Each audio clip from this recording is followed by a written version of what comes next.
Itong inyong Tia Deli.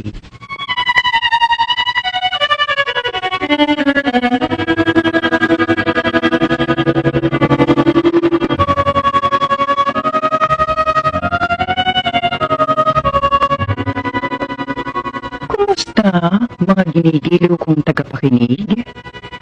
Narito na naman po kami sa pagsasadula ng mga pangyayaring lumikha ng suliranin at bagabag na humitik at naging mahalagang bahagi ng buhay.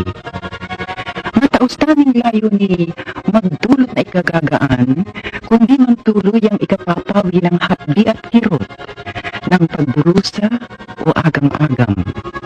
Sa huli, ako pong mag-uukol ng maikling panukala o kuro-kuro na sana'y makasiya sa may-ari ng salaysay, makaaliw sa marami, at kapulutan ng aral ng ibang ang isip ay hinilang ng langhinang kalooban at nagkulang ng tiwala sa sariling kakayahang batin ng pagsubok ng kapalaran.